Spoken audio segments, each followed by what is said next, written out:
All right, so let's talk about some movies for a bit, right? So we'll begin with the Iron Claw.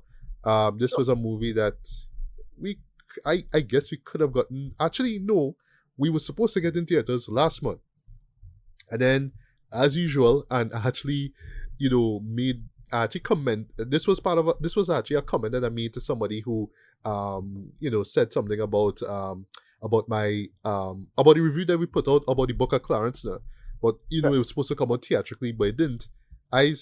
Well, the comment I made was, local cinemas on their websites always like to put up a poster and tell you, hey, come in, come in. Then on the week of or the day of, it doesn't show up and it never shows up again. So yeah, like Booker Clarence, Iron Claw was supposed to come out last month, and it didn't. And I was not surprised at all, right? I was let down, but I wasn't surprised at all, right? So yeah, I had to wait for it to come out digitally. Kind of already heard about how great this movie was, and it was showing up at a lot of people's Yeah. top tens, all that kind of stuff. It's debatable if it would make the top 10, but it probably would have made my top 10 if I saw it last year. For me, it wouldn't have been a top 10, but it certainly would have been in my best of list. In that case Right. for last year, it would have been 20. It would have been there. I wouldn't even say that honorable mention. I think that it's too good or too great to even No, yeah, yeah. be an honorable It's up mention there. for me, right? It's really up there. But yeah, we kind of saw we self out there one time. But yeah, Ricardo, take it away. What is the Ankle about? Basically, it's about the Von Erichs, very famous wrestling dynasty or family uh, in the 1980s. Um, Wrestling, well, I forget what the original wrestling is before, around the time of WWF, but it wasn't WWF they was part of. But they were No, very, it very was it popular. was like in the days of like NWA and Yeah, they had a bunch of different WCCW companies, but and stuff like that. So yeah, yeah. that was long before Vince Right, Jr. The Vince that we know decided, hey, let's right, get all these territories together and call it right, right. WWF. Boom.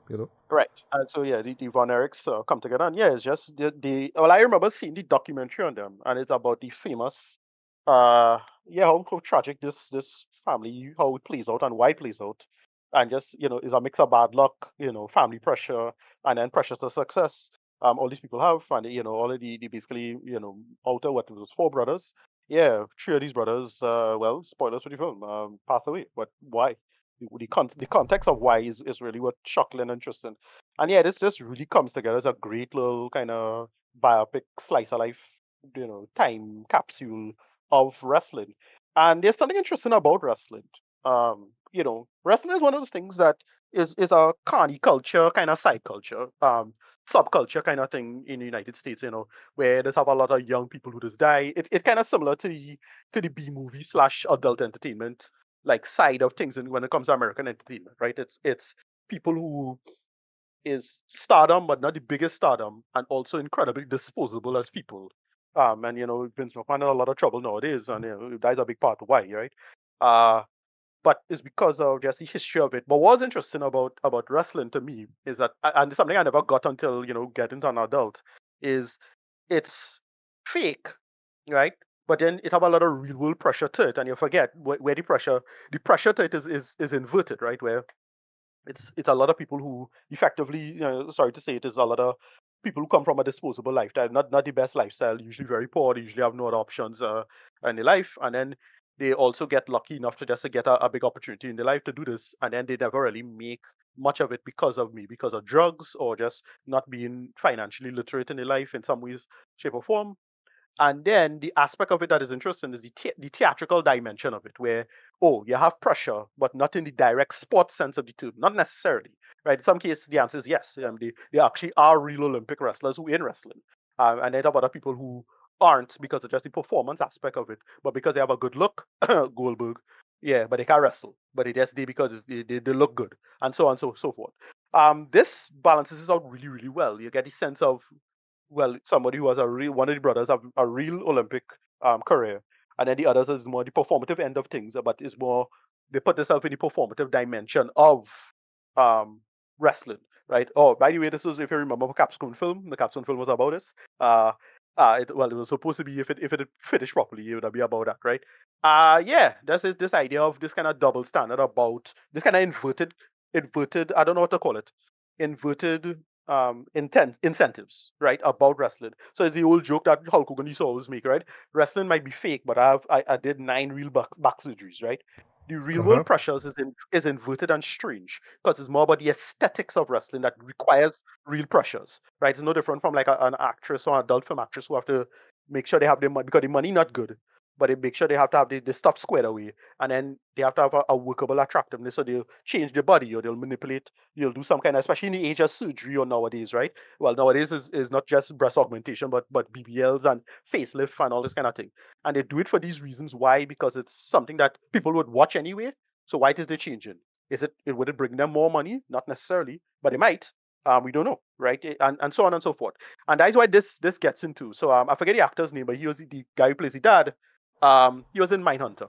I forget his name. Oh, that's where he's from. Cause watching the face, Yeah, you he's know, from- that's yeah, Holt McCallany. right, McCallany, yeah. yeah, I was watching the yeah. face, but I didn't know where he was Yeah, from. Yeah. yeah, Daddy Von Erich. Daddy Von Erich puts all the pressures in that way, and you get, you get a little bit, it's a little whiplash kind of scenario going on here, about pressure and people at the top of the game, but here's why and whatnot. And yeah, they fall through all of the tragedy of this kind of aspect of show business. And it's a hard watch, but it was pretty good. Zac Efron is excellent in this, and it's a shame that this got, well, I don't know what this got for Oscars, but I think it pretty much got snubbed for No, almost yeah, everything, right? it was snubbed, and well, as I bring Right, that up, I'll make the joke. This is Oscar night snub. If you're right, if you're a WWE fan, you'll know what I mean by that. But yeah, Oscar right, night right. snub. That's what this movie is. Right, yeah, yeah, that's pretty much. But I thought Zac Efron in particular was great, and then well, my boy from the Bear, he was pretty good too. What happened with him? No, well, here's the thing. I watched the face shit, and like, Yeah, dog, I didn't even know it was him until the end. yeah, When I Jerry, see Jeremy White, I was like, Jeremy, Jesus yeah, yeah, Christ, Dread man, for the bear. Wow, I watched this man yeah, face. I watched the nose too. I like, yeah, wait, yeah, yeah, dog, that was you. I didn't know. yeah, yeah, yeah. But no, I mean, look, he get through the Bear because I think he won some award last night. Well, at the time of this recording, it's like, yeah, he get you. So Yeah, I ain't mad or and we anything get like to that. season 3 just now. We getting it just now. Right, Yeah, right, right, right. yeah. But yeah, it's I just thought this was truly fantastic. This just no, again, this way watching this make me mad about Bob Marley, yeah? Because this is how you do this. I know. This is how you do this. You get it a really great Oh, in-depth and narrative sorry to about cut you there, but I was, as I was thinking, I was comparing Bob Marley One Love to this movie, right? This movie clocks in at 2 hours and 12 minutes. Bob Marley's an right. hour and 40. As I said Yeah, in my review, add an extra half hour, we would have been fine, This yeah. took me, this had more time to flesh out the characters and tell the story. Yeah, What did Marley do? yeah, Just rush through everything in like, what, 100 minutes? I mean, yeah, yeah. anyway, go on. Yeah, no, yeah. So that's about that. And this just two things it does really well. One, Zac Efron looks like totally different. Like I remember seeing Yeah, the boy. behind Yeah. the scenes pictures. I remember seeing the behind the scenes pictures. So it's like, what the fuck going on, Zac Efron? We're going to face something, and then people say, no, you're doing it for a movie. It's like, oh shit, like you gonna look different. And when you actually see him in the movies, like, wow, I he looks know, like right? totally different. Yeah. Right. Yeah. But then what they do also really well is the actual wrestling. Right now, listen, this is bother the hell out of me when they do a sport thing and then they fuck up the sport thing in the movie. Like, dude, that's the one thing you gotta get right. What you call it? The white man can jump. Terrible basketball, hated it. That's a It's like remake, folk. The remake, the original. yeah, Yeah. not the original. The original is great. The basketball in the original is great, really well shot stuff. Remake, total bullshit.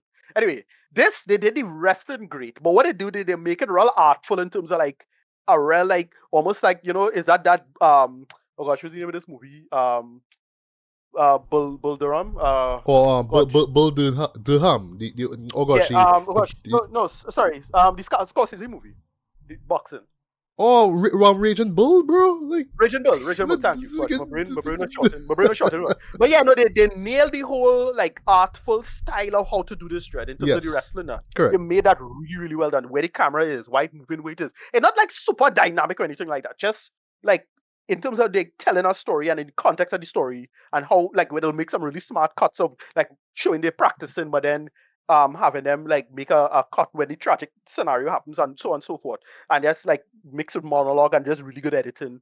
It just comes together really, really well. And again, it's a real shame that this gets snubbed in the Oscar because I thought this was fantastic and excellent. Lily James, she had a little side role in this as the wife, right? The girl, the thing girl.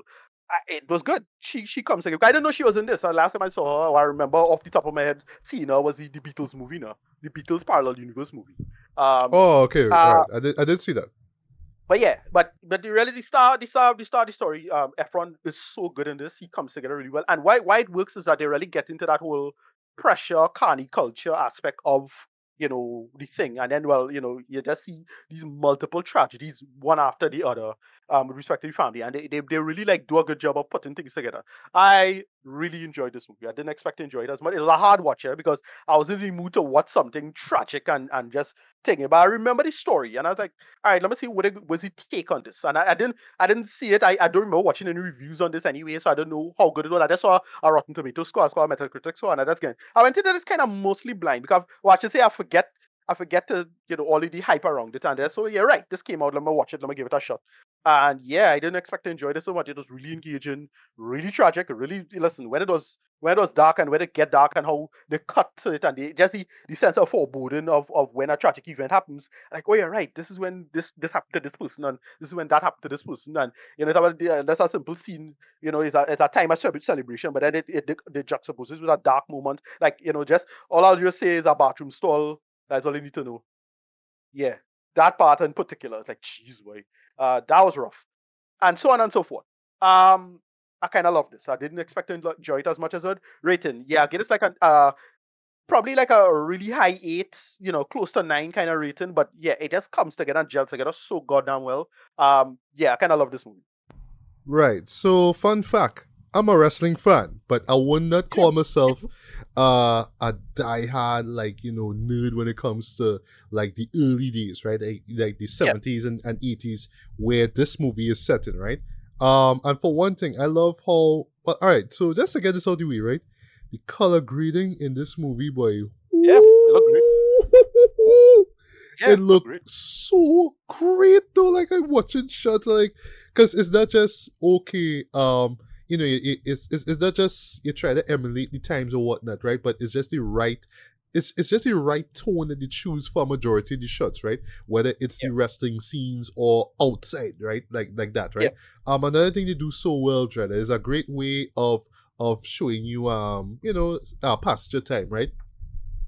They actually recreate TV title cards for yep, for yeah. major matches, for Great. Also, significant yeah, matches. it When does. I see Yeah, they that, do I a was like, great job. all right, round of applause, Jen, round of Yeah, they do applause. a Yeah, great job. yeah, They do a great job with the time capsule stuff. Like, they really nail the yes, time and they make it work. And what I like about it is because this was long before my time, I have no working memory of this stuff. Like, my earliest working memory of like wrestling was Ted DiBiase and what do you call him, Ted DiBiase. DBRC.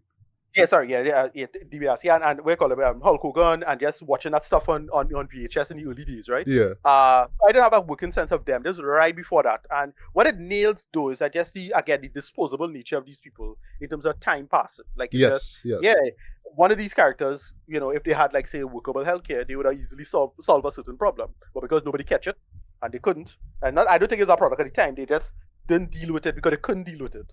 Yeah, he did. Like, he can do anything about. yeah, And just in our lifetime, all the sad tragic deaths of wrestlers barely make it beyond 50. Like, it's really really sad to hear Undertaker and Stone Cold talk about this stuff. Like, when they talk about it on the podcast, whatever it is, it's rough stuff. Like, and some of it is largely avoidable, but a lot of it is like, oh yeah, right. Most of it is like just a healthcare thing. He didn't have the money for that, and it's like, mm, wait, this big superstar didn't have the money to deal with that. Jeez, way, and so on and so forth. And this just nailed these like largely avoidable but product of its time kind of tragedies. yes, yes, To yes. me, at least. So on and Um, so forth. And right. they nailed that. Yeah, Yeah, another thing that I really appreciate the show for is that they didn't sugarcoat the whole nature of wrestling, right? Yes, they, yep, especially because I know there are some people who still don't really know, and I'm not saying youngsters, but who still don't really know that this is indeed choreographed stuff that you see here, right? It's theater, right? But just but in a sport. it's still real to me, damn it. That's what I Yeah, love. exactly that, right? Because but how they do those moments, right? So like you will see, like, case in point, right, where characters will talk about the moves that they're gonna do, right? Now that would have, like, if another director had did that, it would have just been like, oh well, that's just to show just how fake in quotes wrestling is. But it's like, no, it's really about what they're gonna put themselves up, what they're gonna put themselves through, to Yeah, entertain this crowd, right? So yes, yeah. they But talking about another one thing, second, they talk about the moves they're gonna pull, right? right? But when they actually pull it off, men could get hurt, right? Maybe Yeah, not now, but in the long term when they keep doing that. yeah, At this one point, this last point I'll make, and then I'll just pause for a bit, right? There's a great moment. It's just how they juxtapose the nature of wrestling with the reality of that what these characters have to face, right? A character, they're gonna see who is doing all these bumps, right? So that what bumps mean is that like it's where you basically like fall like wait like a fall now, right? So if you hit your knee or if you fall on your back or whatnot, those are bumps. So like when you're actually doing the performance itself, yes, performance, yeah, you have to fall bam on your back now. It's not like, oh, you just kind of fall like it's bam, right? But the more practice you do, the more times you do it, the more used to you get to falling smack on your back, right? But imagine doing this for years and years and years and practicing all this kind of stuff, right? So even when you nail it, yeah, it's gonna have some sort of long-term effects on you. And it's just the moment where this character is doing it, but you understand why in the context of the show he's doing it. Yeah, those work for me, right? So I just again love the juxtaposition of, oh, this is the performative side of wrestling with this is the reality that these wrestlers have to face on a daily basis. I love that about the show. Yeah, go on. yeah. No, yeah. They get into the aspect of the game itself, but as I said, the real like layers of wrestling in terms of like what the competition is, because a lot of it is South Park make the old joke is basically like theater, or I forget what it's called, the theater in New York, but it's theater No, for well, rednecks kind of thing. Broadway. Right, right. It's Broadway for rednecks. I think the kind of really crass kind of simplistic joke they always make about that. But yeah, it's kind of like that. It's opera for the rednecks kind of thing. But the dimension of it I didn't get is that it's about theater itself as a star. Like you as a star and how what you're gonna get, how it is you're gonna jump or get a career. If anybody knows what if you know who what is by the Montreal Screwjob is, right? Oh Is yeah, that a real I know about that. I mean, right, yeah, exactly. yeah, But is that a real problem or a fake problem? And if you get my point, yeah. if that is a Well, real spoiler problem, alert, it's a real problem. But right? yeah, It is. So, but there's an interesting dimension. But why do that if quote unquote wrestling is fake? So where's the real part of it that's the problem, right? The show business, right? The aspect of who should be a star and why and whatnot. And there's a whole interesting dimension of why. Wait, who cares about whether or not Bret Hart get a fake title or whatever it is? Why does that matter? And that's why this worked really well in terms of like the father and the pressure of that. Now, again, it's a little whiplashy kind of scenario kind of it going is. down, right? Yeah, And I thought this was like so well done. That part of the characterization really, really works. yeah. Really, really works. I mean, the ending, that last piece with him choking the dad, was like, wow, Judd, that real dark, All right. Judd. Well. And Here's the yeah, thing. I want As to spoil no more. no. Yeah, Well, don't spoil beyond that. But right, when I saw that, boy, I would not lie yeah, to you, right? That and the scene surrounding it, boy, close some tears, yeah, no, that was I real brutal. felt every second of that, but I felt the anger the character was going through, and the fear the father was going through, and again the context of what happened before, boy.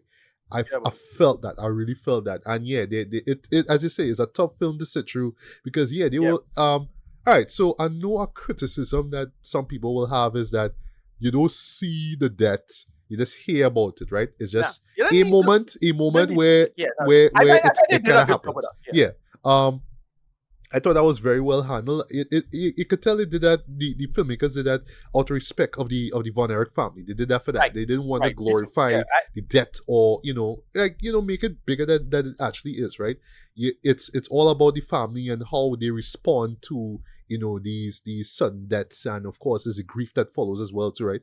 So yeah, there is this somber tone throughout it. Right? And I love how the show itself was smart enough to say, okay, yes, it is about primarily 80s wrestling, so we could, hype it up and, enjoy, kind of celebrate go into nostalgia mode and celebrate, oh, how fun it was to see guys like, the Ultimate Warrior or Hulk Hogan.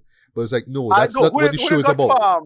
who they got for thing? For Ric Flair. I'm gonna talk about Flair. Ric I'm gonna Flair, talk yeah, about Flair. yeah, Yeah. yeah, yeah, yeah. Hey, That was I'll get to Flair in a bit, right? Yeah, we could have do that. We could have glorified, well, basically the whole rock and roll 80s glam rock. Well, it's not glam rock that they were going into, but you know what I mean, like 80s rock stuff.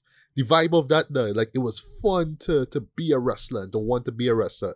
That's not what this show is about. It is about wanting to be successful and famous and all that too. But the prices you have to pay, both physically and emotionally, right? About Ric Flair, I know that is a big criticism.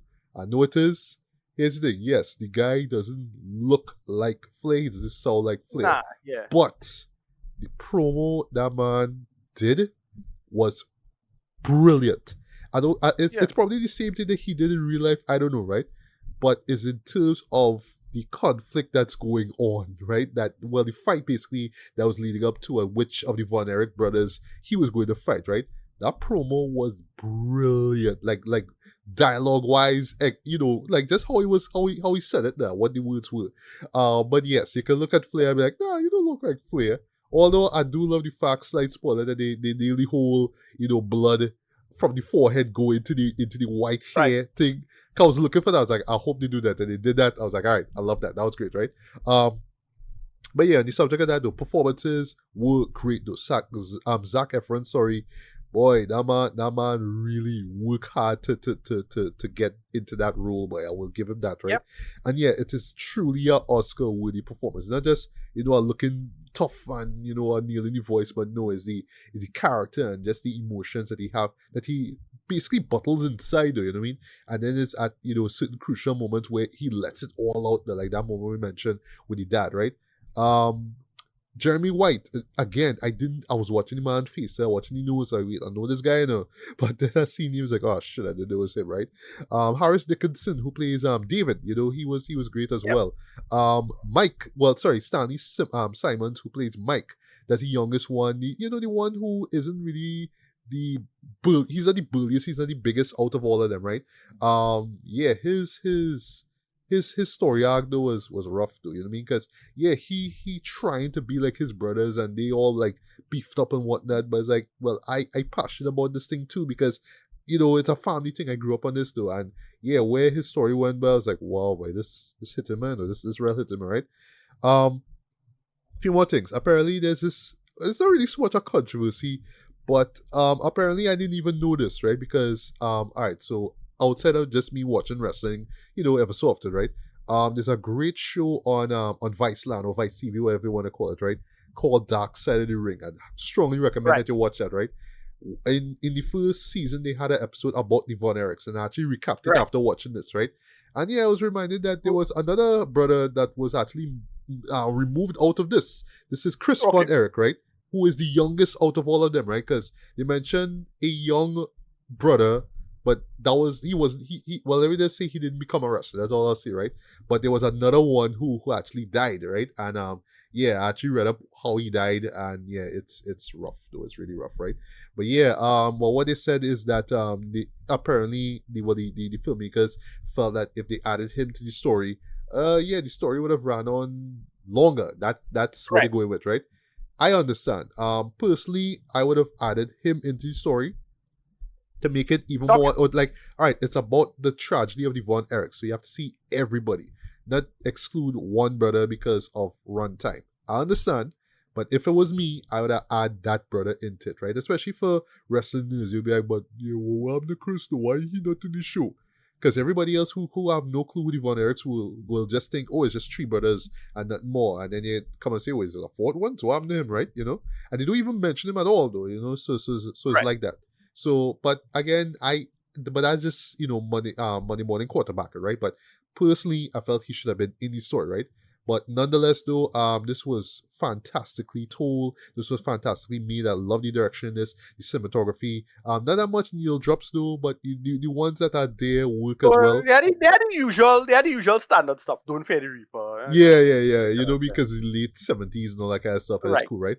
But how they just nail that era, though, you know what I mean? Of yeah, that's just basically that whole, okay, we're in Texas and we need to deal the vibe of, oh, it's the weekend. All right, let's go to this one stadium or one venue and watch this wrestling match, right? So it's not as glamorized as say like the WWF or the WCW, which one of the Von Erichs end up going to, right? So it's not as Yeah. big, or I should say televised as that, right? It's not as big as that, right?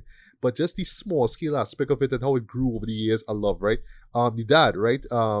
Just yeah, just that whole whiplash aspect of him, just pushing his sons, pretty much saying, "I want you to go and win the championship belt, and you had to wait." I mean, yeah, just that whole competitive nature, though. Like you see just how toxic Yeah. it is and how it blows up in his face, right? I even like the mom, right, Doris, right, who's played by Maura Tierney, and yeah, just her small role, even though it's Yeah, not. enabling. Yeah, It yeah, yeah. nails it. Yeah, she nailed the whole enabling aspect of it. Like Yeah, I yeah, yeah, see. she was, right? Because it's all about, it's about the legacy and all that kind of stuff. But yeah, she could have stepped in and say, Jack, right? That's the father. Yeah, Jack, take it easy, let them live their lives, right? And all that kind of stuff, right? I do agree with you. Lily James was great as well. She ends up being she plays Kevin's girlfriend and then now wife, right? And then lastly, before I get to rating two, so slight little fun fact, right? In promoting this show here too, right? Because I think the only brand that was really promoting the show was AEW, right? One of the wrestlers, well, one of the main wrestlers in that, he's called himself MJF, right? He's one of the executive producers of that show, right? And Chavo Guerrero Jr., who you would know as, I believe he's the brother, I think he's the brother of Eddie Guerrero, right? The late great Eddie Right, Guerrero. Yeah, right, he right, handled the choreography in this, and I was like, yeah, right. like Nice one. choreography was hard, Yeah, exactly. yeah, but it's for me, what I love about it, it's not so much about the moves and all that kind of stuff, right? Apparently, the choreography was so great. It's as if they literally recreated bump for bump, Right, the shot for matches. shot. The matches, Yeah, yeah, all the movements, everything was timed. They yeah. did that well. Real hard. But what I love, though, and a good thing that you bring up, Region Bull, is where the camera is set. Like the camera Mhm. would either be widescreen, so you'll see the whole venue, but it'll be in the ring itself, and where it's blocked, where the camera is placed and where the actors are blocked to, adds to the intensity, adds to the whole feel of, all right, we really want you to feel how it is to be inside of this ring. So it's not just, all right, I have to memorize a move, I have to pull this off 1, 2, 3, 4, 5, blah blah blah. No, it's about the impact of it and how the audience responds to it. And yeah, how the people themselves feel, right? When they get thrown over the ring and they hit concrete. How they gonna feel about it? How they gonna feel after that does. So I love how, the camera itself, and just the choreography and all too just nails that, right?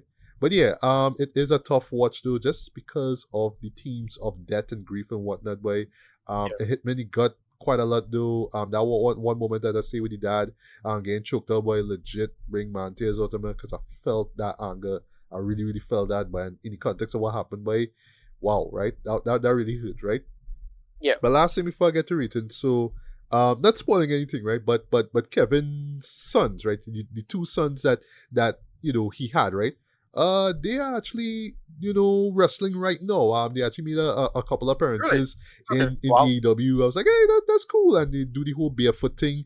And last but not least, they even do the Iron Claw. Okay, yeah, that's a move that that the Right. father perfect and everybody do, which Grand, is right. yeah, Right. Well, you it's just their grab them by the grandfather, right? right, their grandfather. So basically, it's like it's funny because it reminds me a lot of like martial arts films because they always do that, you know what I mean? So they always have to hit, like always try to pinch your neck, or in this case is your temples, and they try to hit your pressure points there, you know what I mean? I know it's not technical like that with wrestling, but it's how it looks.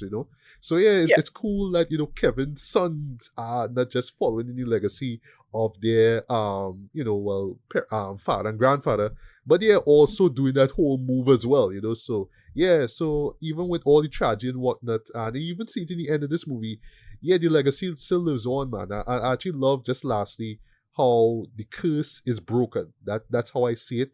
How it's Right. shown was beautiful, and again, it hit me in the heart. I felt it throughout, right? So yeah, for me, I'm gonna give this a light 4.5 out of 5, man. I really, really, really enjoyed this, man. I would have loved to see this in theaters. I wish it had at least a push in Trinidad though, because yeah, I mean there are wrestling fans down here, and they would see it just to at Exactly. least learn the story about like one of the most influential, Yeah, because families in the game yeah, now. Yeah, exactly. Because in our generation, when we think of wrestling strategy, we think of Owen Hart, right? Like that is why we Yes, think of. yes. Well, maybe Owen Hart and maybe Chris Benoit to a certain extent. Yeah. Uh, but so and then you always think, oh yeah, look, we have a bunch of wrestlers who just dead real young and thing, but Eddie Guerrero dead and China and all these people. It's like wow, like it riddled with this kind of disposability to it, right? And again, all these little side carny culture type B movie entertainment, like the adult film industry is also like that. It had a couple of those they died recently, um, and so on and so forth. B movie stars, whatever it is, right? But yeah, it's interesting that they did it in the context of this and that story with their family, as it is. Again, ugh, one love. Come on, this is the kind of shit you ought to be doing. Like you just I cover know, boy, cover the and base. it's not just the longer runtime though, but it's just Yeah, the cover the subject bases. material, right? That is being Yeah, covered, right? It's yeah, not just about the Von Erichs themselves as yeah, wrestlers, but it's about the deeper stuff going on behind the scenes. That's what we yeah, wanted with One Love, and we didn't really get that, right? But I and Claude nailed that, like in terms of yeah, really representing who the family was and all that, and their legacy in wrestling, but also the deep dark stuff that they had to deal with, man, like is rough stuff, right? But yeah, I would say like whether you're a wrestling buff or not, you should definitely check it out though. But just be forewarned, this is a tough watch. Grief and loss is gonna hit you, but like just hit you as much as all these moves that we see that you will see these characters yeah, do very in glad. the ring, right? But yeah, absolutely worth checking out, right? And up next, I will talk about the zone of interest. Sure. This was a show that I was hearing about since it was making its run in. I think it's I think it's TIFF. I think like that was like the first festival it made its it started its run with, and I think it went to Cannes and all that kind of stuff, right? So what this is about, right? So this is the latest film from Jonathan Glazer. I say Right. latest because this is the first film he's made in 10 years. The last one Yeah. being Under the Skin, which is a Right. show that I didn't. I like. I like it. I don't love it, love Mhm. it, love it. I think I saw it like Right. once or I think I saw it twice in my life, right? Um, I love its surreal nature, very very Lynchian in terms of what it's about, right? And how we Gil Scarlett Johansson in it, right? Right. Yeah. And Yeah. it's just how to say it's almost like Eraserhead, but it's also like the man who fell to Earth. So it's the idea Yeah. of this alien who is on Earth and trying to understand humans, but in this case, because she's a very attractive woman, she's trying to understand why men are attracted to her in that way. And well, the whole thing is that she's feeding off of them. She kind of puts them in this weird kind of black pit, but the whole surrounding of it is pitch black as well too. Even that image is all too. You've seen it copied in other shows. I'll never forget. Yeah. Oh gosh, Earl Sweatshirt, right? A Right. couple of his videos. I think Grief, right? Yeah, emulate that whole thing. Also, I think it's in a previous video that he did. There's a thing. I don't know what the term is, right? But basically, it's where it's set at night, right? But you see the character, but the character looks pale white, and everything around them is black now. You know what I mean? So it's Okay. kind of like Like a kind of reverse silhouette kind of thing. that. I think that's the best way to sum it up, right? Right. I know it's a film technique. I know it's something he was doing in film from like way, way, way, way back, right? But how Not day for night. What it is? Day for night, like photography. I know it have a lot of photographers do that. However. something like that, right? But yeah, Okay. No problem. it looks kind of like post produced now in a sense, right? So Right. yeah, so it's a way that you see the character, but the character looks ghoulish because they mostly in white, right? But the backgrounds around them, or at least certain you know things in the background are in white, but everything else is pitch black, right? I Okay. know that Well, it could be just a form of double exposure. To be fair. I think that's it too. I'll go with that double exposure. I think that's it, right? I'm gonna talk about double exposure because of something in the next thing we're gonna talk about. Okay, So there's okay, that. right, okay, yeah. All right, but yeah. So I remember Earl Sweatshirt kind of paid homage to that with his videos, right? And then also to Stranger Things, did the whole thing Right. with especially with Millie Bobby Brown's character and this whole like when she kind of goes into her head, you see this kind of like weights of like it's like a pool, like this black pool, and you go in, and it's that, right? Yeah. That image I know came directly from Under the Skin, right? And over the years, I hear about how it's ranked amongst one of the greatest films of the 2010s. I feel like if I Yeah. have to watch it, if I watch it over, I appreciate more. But like I appreciate it Uh, I as don't. a It could, you know. yeah, It I could, like I it say no, as but experimental, like an experimental it didn't film. stick with It me. works, but I think just Yeah. narratively, it just didn't. It just it's not like there could have been more with the narrative. Like I understand Right. he wanted to keep it sparse and whatnot, but there could have been Right. more that could have been told with the story. So it just felt more stylish than it was more style and substance in my opinion, right? But yeah, what are your Right. thoughts quickly on this game? Yeah, no, I remember liking it, not loving it, but less liking it. It's like, oh right, it works, it's interesting, Scarlett Johansson doing something that's not the Marvel stuff, cool. All I is part of it. And I just couldn't but it didn't stick with me. It is like it's a cool imagery. It has some interesting things to say about like gender and whatnot, but that I don't remember it sticking with me in any meaningful sense. Like, yeah, okay, but whatever. It's fine. Yeah, yeah, it's fine, right? So yeah, 10 years later, he puts out the Zone of Interest, right? So let me just get into So, what it's about right now, right? So it is set, well, it's in Germany, right? So it's set in 1943, right? We are introduced to Rudolf Huss, right? If I got the surname, the pronunciation wrong, forgive me, right? Who is a real life SS officer, right? He actually yeah, was executed around the time of the Holocaust, if I'm not mistaken. I don't know all the historical aspects with him, right? And he works at the Auschwitz concentration camp, right? yeah, So the setup of it, right? I was aware of it going into it, right? Just off of what was talked about in reviews and all that kind of stuff, right? So I don't know if this is true or whatnot, right? But this is a story that is being told here. It's actually based off of a novel, right? I'm not sure if the novel itself is based entirely on fact. I don't know, right? It could be, right? So Rudolph, his wife Hedwig, and their kids live in a house in a house, right? That the Führer got for them, right? right, And it is literally opposite of that camp. So what this show does, right, is that it's showing you.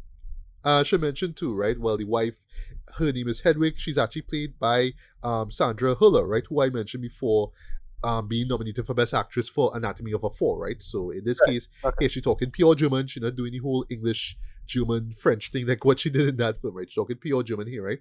So she's all like ecstatic and happy that she's living in such a great house. She even invites her mom over. Is like, look at my house and like look at my garden and all these great flowers and look at how nice everything is, right?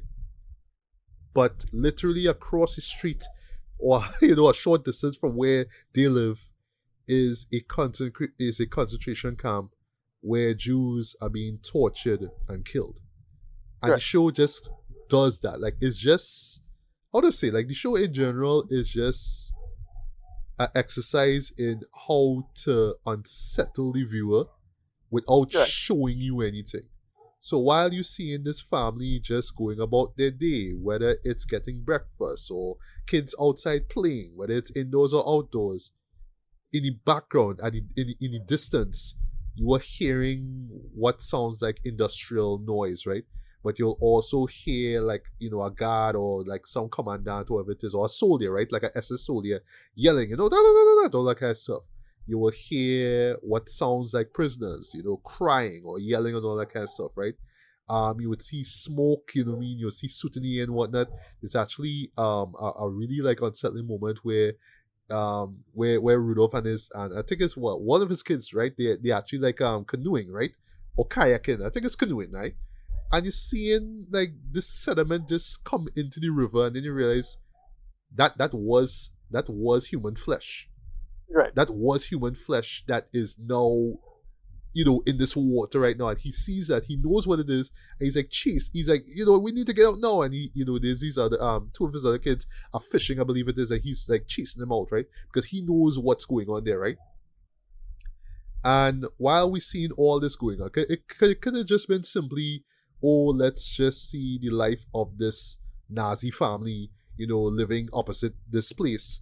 Rudolph is now rising higher in the ranks now because he is always serious about his work. He always goes to work. He always does his job, right?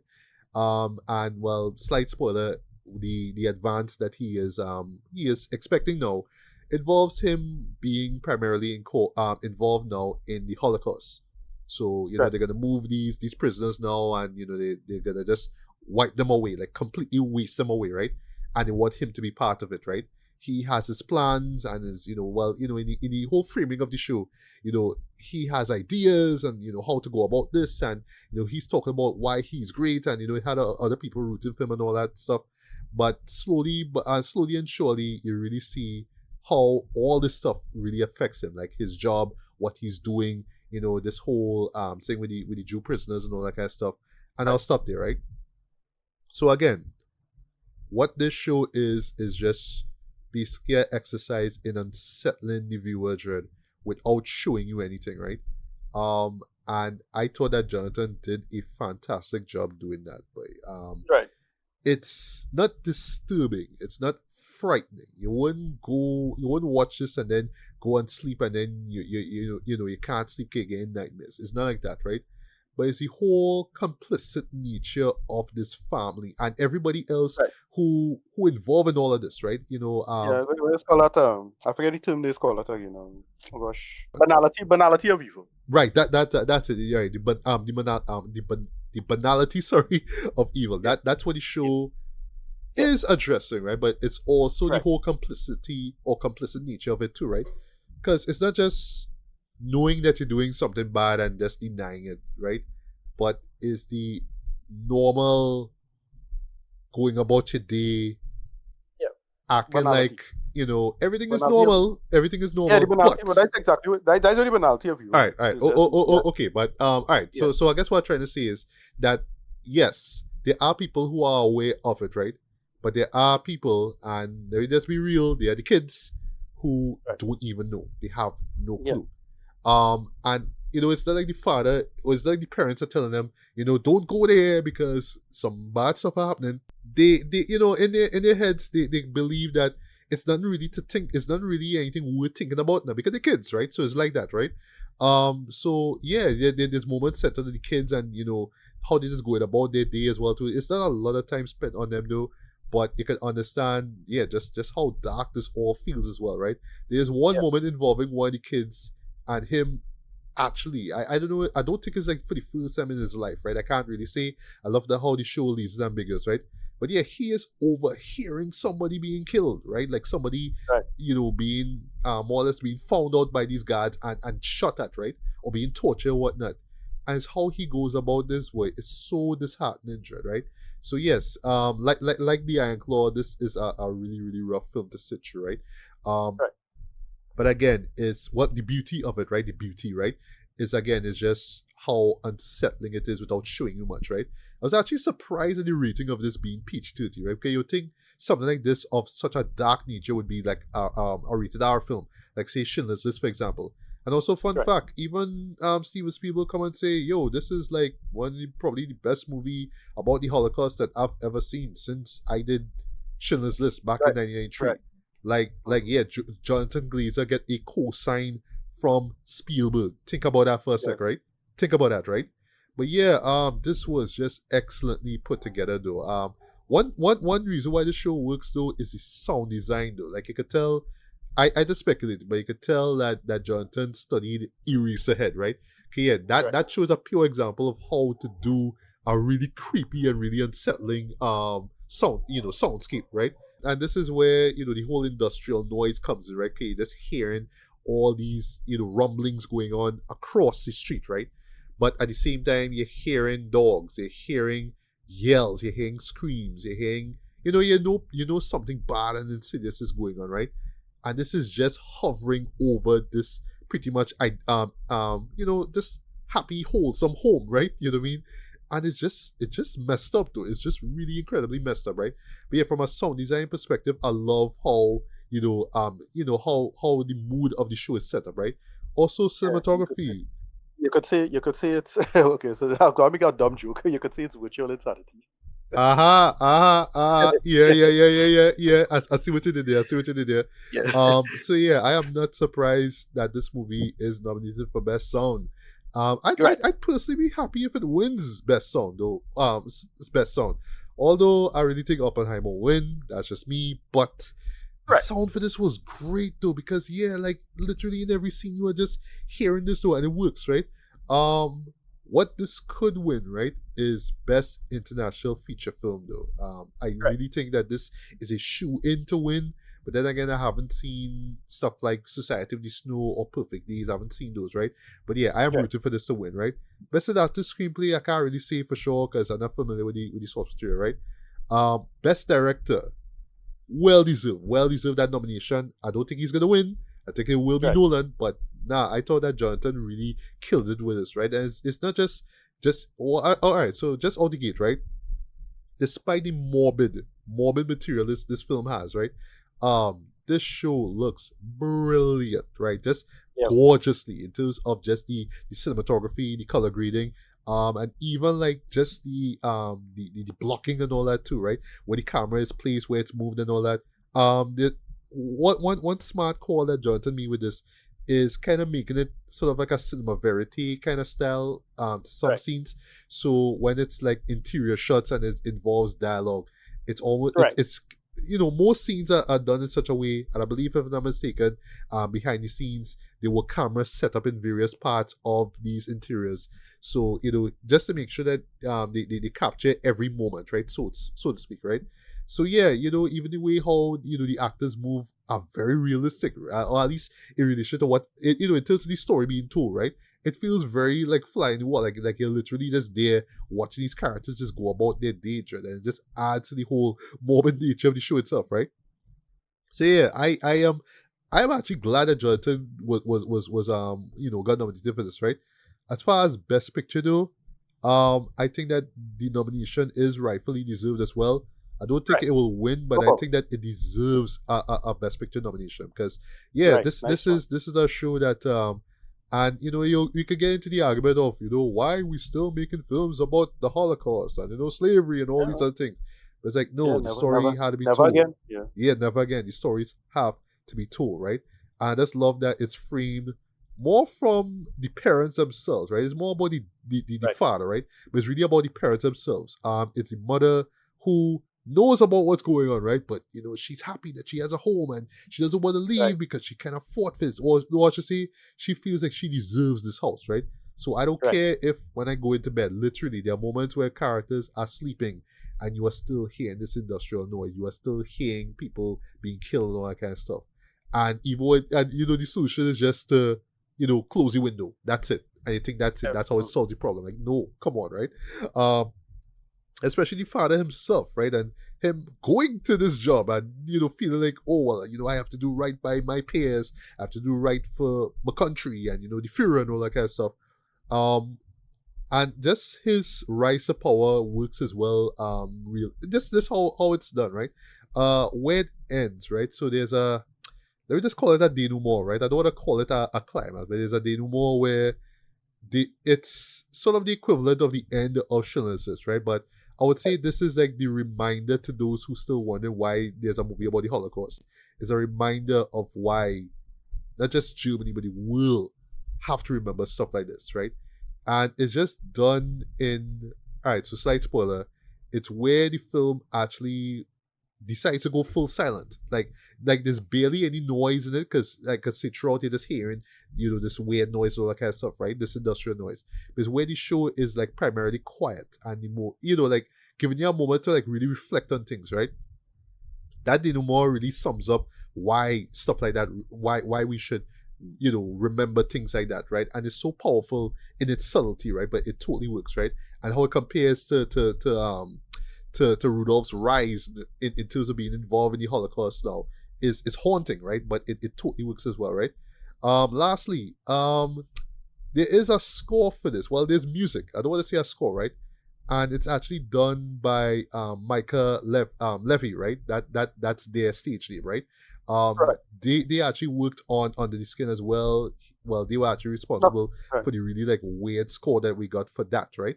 Um, but what they did for this though really, really, really worked here, right? Um, how can this? It's like a weird thing that they do with this, right? So basically it's all about unnerving you, right?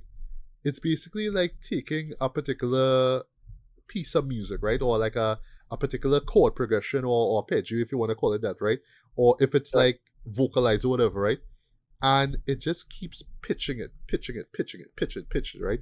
To the point like it's escalating. It just keeps increasing into the intensity and whatnot, right? But it's just pitching it, changing the pitch, changing it, right? And it seems almost endless until like the scene doesn't require it or the song ends.